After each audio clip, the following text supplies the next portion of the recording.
Hey, what's up guys? In this video we are going to be making our very first Max for Live audio effect. I've been dabbling with Max for Live for a number of years, and I've always wanted to make videos on it. And I thought, hey, why not do it now? And Max for Live is something that I really appreciate. It's very similar.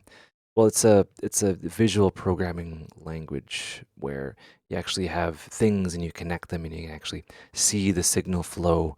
And that's just how my brain works. It's like Max for Live, Synthetic, Flowstone, um, Unreal Engine. All these have these the visual ways of programming. And yeah, it's just how my brain works. So yeah, let's dive into it. So we're gonna be making a rate reducer effect, and the Ableton Redux plugin is pretty good, or device is pretty good. You have the ability to downsample, but the value isn't reflected to any. It's not reflective of any like sample rate that you can actually see. So I want to change that, and I want to make one where you can see it, and I want to make one with a very broad slider, and I want to make one with in stereo as well, and expand upon that as we go. So yeah, let's get a Max for Live audio effect open. So we're gonna Max for Live, go to audio effect, and then we'll drop in audio effect here.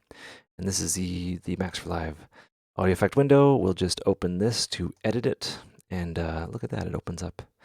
And that's pretty fun. So I'll make this big so we can see it. Okay, so this is the window that you will be working in. This workspace here is where you patch things in. So Max for Live, the workflow is up and down, right? Like the cables want to go up and down. So keep that in mind. So how it works is, yeah, you can select everything. I'm just going to select everything and drag it down here so we can see things. Everything above this line is what appears in your Ableton device down here, your Max for Live device. So when you put everything together, which we're going to do at the end, it'll all kind of appear up here. And yeah, basically you drag in things called objects that produce, affect, or transmit data, or affect data in some way, and you put everything together and you make an audio device. So I'm just going to get rid of these little text things here just by selecting them and hitting D. Right, so we got that. Boom, boom, boom. All right, so we got plug in and then plug out, and this cable signifies the audio path, right? So objects that have the tilde in them deal with audio, right? An AC signal. There's a bunch of different devices, but the ones that have a squiggly line or tilde are for AC signals or audio, and there's the other ones that deal with data. So keep that in mind. And the actual like cable here, the dotted snaky looking thing or caterpillar or whatever, that is audio. There's other ones that are gray, and those deal with data. So keep that in mind. So each object, I'll just select these and then delete it. Each object has at least one input and at least one output. Okay, so this plug-in is what is receiving audio from Ableton. Has two outputs on the bottom, channel 1 and channel 2. It also has 2 at the top, which would be for like test inputs if you want to do some testing and whatever. You can have that there, so you don't need to play things through it. Useful, but yeah. So you have channel 1 and channel 2, and on the plug out device or object, you have the inputs on top here, which is channel 1 and channel 2, and then the output for which kind of passes things through, and you can analyze the data post. And this goes to the mixer, and then this is from Ableton or whatever. And how you get these together is through these cables. So you hook that one up, you press play. It's only coming through the left. Hook this one up. It goes through both, And yeah, that's just, this is a basic signal path. Or this is a basic audio device, just audio pass through. It's not doing anything. It's just, audio going through. But yeah, we're gonna change that, and I want to make a Redux plugin just with sample rate. So I'm going to double click and open Degrade. So how you get a device or an object in there is you double click wherever it's kind of empty, and this is the default one. It just has like an input and an output. It doesn't really do much of anything, and we want to type in whatever we want to do. And there's a bunch of different objects that you can put in. But we're going to just focus on degrade. So yeah, there it is. And yeah, the top one. And you'll notice that it has a squiggly line. That means that it deals with audio. On the top, we have 3 inputs, and on the bottom, we have 1 output, right? So you hover over, and it'll tell you. This is the signal input. Pretty cool. This is what goes into it. And on the bottom, we have the signal output. So let's put those in there. So we'll just select and delete these by selecting them, then hitting the del key. And we're going to go from the input of plugin into both those. We're going to sum together. They're going to be mono, but it's going to be changed later. It's going to be stereo later, don't worry. And then this output, we can see, yep, signal output of degrade. Move that in there, and then move that in there. And we hit play. Right? And nothing's happening. We actually need to tell degrade what to do. There's 2 other inputs here. We have the sample rate ratio and the resolution in bits. We're not going to be doing anything with the resolution, the bit depth, because I just want to focus on the sample rate reduction now. So we need to get a knob in here. And how degrade works, as far as I know, is it takes the sample rate of your Ableton session or whatever's going on. It'll detect that, and then it will apply math to it, and you need a float. So there's 2 different kinds of, well, there's a bunch of different kinds of numbers. But there are floats and there are integers. An integer is just a number without a decimal point. 1, 2, 3, 4, 5. A float is a number or a range of numbers that has decimal places. So 1.48763 is a float. Floats are really useful because degrade needs one, and I'm going to provide that. There's a ratio. So what it does is it takes the sample rate that you have, times it by, the number, the float that you spit in between 0 and 1, and that will spit out. So if you have sample rate of 44.1, and then you times that by 0.5, you will have half the sample rate in there. It'll all become clear in a moment here. So we're going to add in a knob to control this. This is a live dial. And it has a value that it shows. And in order to move a knob, you actually have to lock the window, or the max for live here, and then you can adjust the live dial. And it has a value between 0 and 127 on its output. And 0 between 127 is for MIDI. It's a power of 2. So it's actually 128 separate values that are possible. So when you hit a note on a keyboard, a velocity signal is sent out. And depending on how hard you hit that key, it's a value between 0 and 127. So yeah, keep that in mind. I actually need to change this. So what I do is I select the live dial and then go to the eye or inspector in there. And yeah, I'm gonna go down, make sure like all is selected, and I want this to be a float, right? So right now it is a float. And the range is between 0 and 127. I want that to be between 0 and 1. So what you do, Max for Live really likes it dots after their number. So it's a value between 0 and 1. That is a float. So if I hit lock and I open this, it's a value between 0 and 1, but it's kind of rounding that down. The reason why, and this is something very important, is that Max for live always truncates things. It always rounds things up to the nearest integer. Just always assume that it does unless otherwise specified. So let's go down here. And I want the unit style, which is int, which is a full number. I want that to be to float. We can change that to other things, like time, hertz, decibel, percentage, or whatever. But yeah, let's go float. And it's effectively changed, which is cool. All right, so we have a value between 0 and 1, and how we can listen for values. And this is good for like starting out and debugging as you go, which is something that I like to do, is message. So you you got to unlock it first. You double click and then you go message. And this will receive a message. It says 2 inputs. So the one on the left here will trigger the message and make it go through.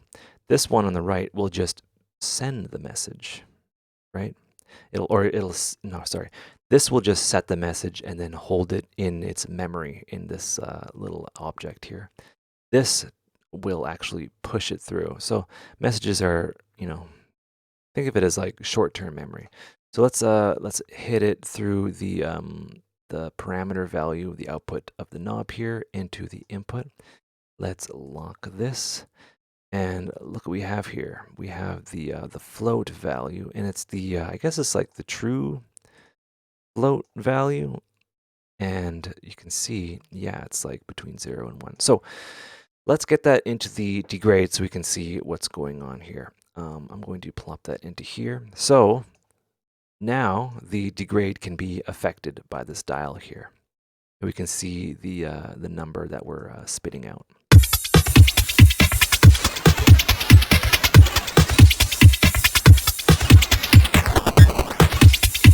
Right, and that's really cool. And yeah, let's move on from there. I actually want to make sliders because sliders are a lot more useful for me. So I'll go this and then slider. This is the slider that I want to use, and I want this slider to be nope. I want this to be horizontal, so I can slide it horizontally. And the output, I want it to be a float. And yeah, the range, I want it to be, let's just see 1. Let's see what that does. And then I'll map this into the message, hit lock, and then we'll see. Yeah, so we got a float slider here. So let's quickly put that into the sampling rate ratio, lock it, hit play. And I can resize that, and I can get really, I can get in there with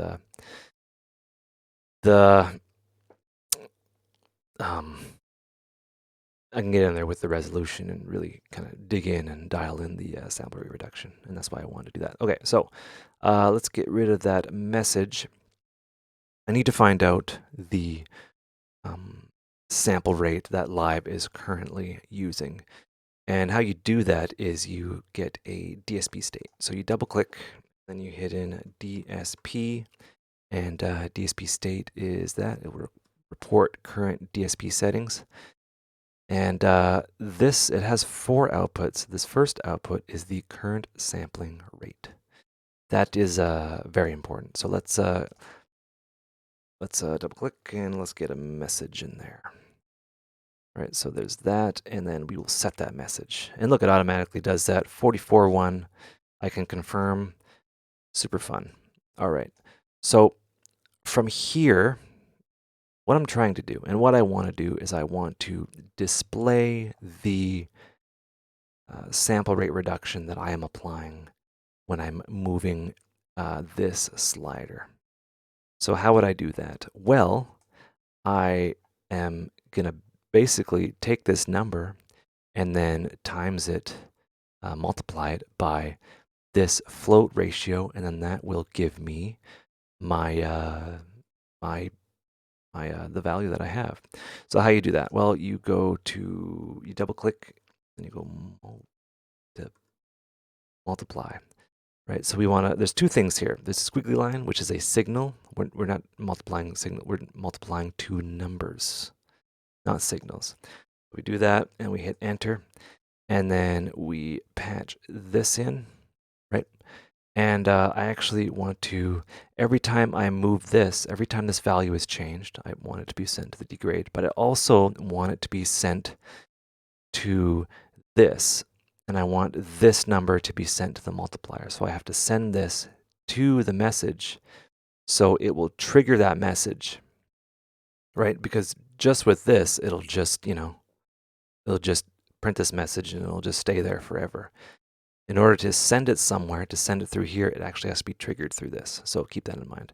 And then I want it to be sent to this is the right, and then the trigger calculation, right? So from here, I want this to be multiplied by this number, which is a float, right? And yeah, let's see what we spit out. So I hit a message there, and I want to set this number, and let's see what happens. Right? It's 0. 0 or 441. There's no what's going on here. There's no in-betweens. Well, what's happening is Max for Live, like I said, always rounds things down. It always truncates. So you have to put in an argument or an exception. What's it called? Anyway, you go into the multiplier here, and then you hit space, and yeah, it's called an argument. And right now it's set to just integers. It only multiplies integers, which is full numbers, not numbers with decimals or floats, which is what is in that slider. So how we do that and how we change it is we just go 0 point, 0 dot, and that will say, yo, dude, deal with floats, please, and it'll be like, all right, I got you. So now it's giving us a float here, the float value. So this will be, yeah, this is actually the value that we're applying to the degrade here, right? So yeah, you can see it now, which is pretty cool. So, we can use the, we don't need to kind of truncate this. We can using a round, but we don't have to.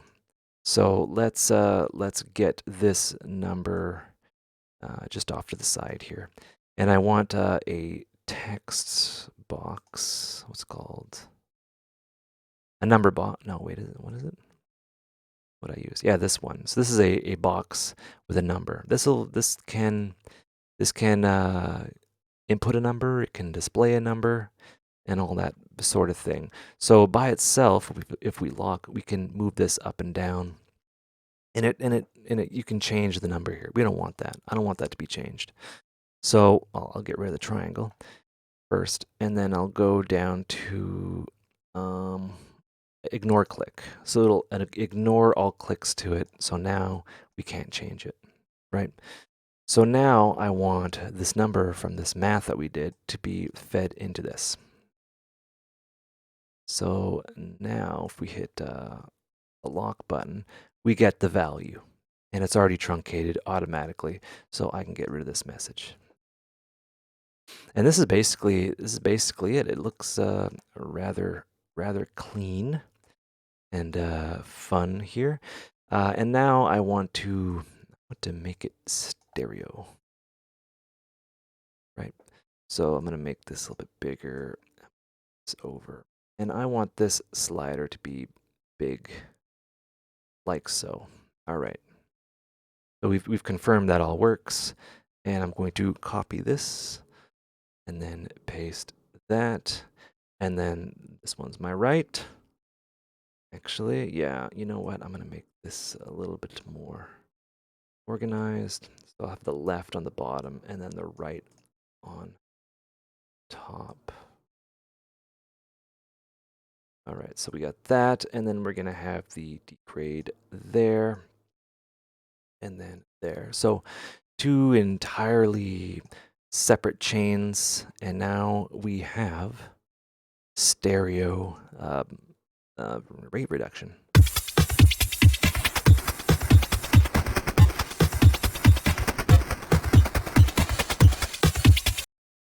Really neat. So, there is that. I want to do one more thing. Is I actually want to. I want to have the option to link these when I want to. So I'm going to use a gate to do that, and a button and a toggle button and a gate. So I will get that. I'll double click and then hit gate. Right. So there is the gate, and I'm going to make this nice and low so we can see. This is a gate, and then I want a toggle button there. This is a button that toggles, right? So there's that, and I'll make this big and nice and obvious. So here, this is a toggle switch. It's just an on and off, and this is the gate. So what a gate does is it accepts an input or data or whatever, and it's not allowed to get passed through until this gate is on. Okay, so when I hit this, okay, so let me jump back here. So we have two sliders here. The sliders have an input and an output. It can actually accept data. So if I wanted this to accept data from this, it can, and we can move it around at the same time. But there's no way to stop doing this. So we're gonna use a gate to do that, and basically that's it. So we're gonna have the gate, this value into here, and then the output going into here. So we're gonna test that. So right now, we're moving this one by itself, this one by itself. It's not affecting it, but if I wanted to, I'll hit that gate button, the link button, and these are linked. All right, cool. So let's put this into a plugin. So I need to select some things that I want to actually be inside the presentation. So I want this slider, this readout, this button, this slider, and then this readout.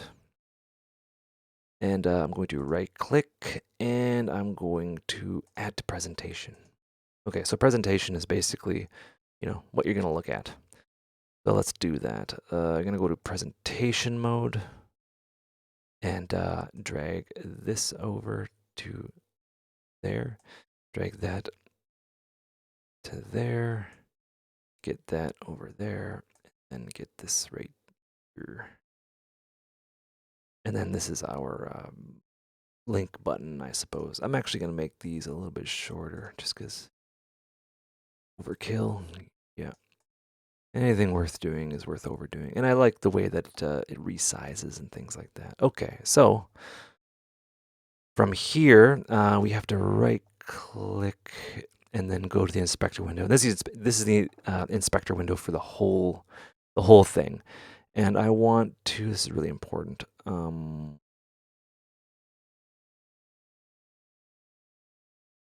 no.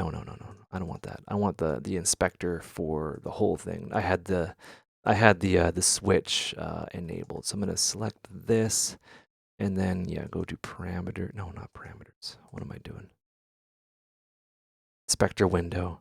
This is the max audio effect inspector. I'm going to go down here and I want open in presentation. And what that does, and that means that when you open it, the patcher will open in presentation mode. I should have set that to begin with, but whatever. So yeah, let's center that up, and let's save it. Let's save it and enjoy the fruit of our labor. So this will be Ludwig stereo rate reducer. Okay, so there we go.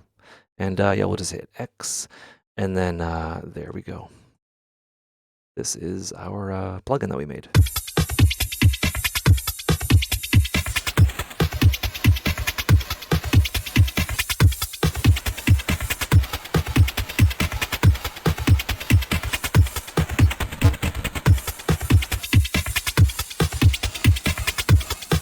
Right, and there's plenty of real estate on the bottom to maybe do some modulation and things like that.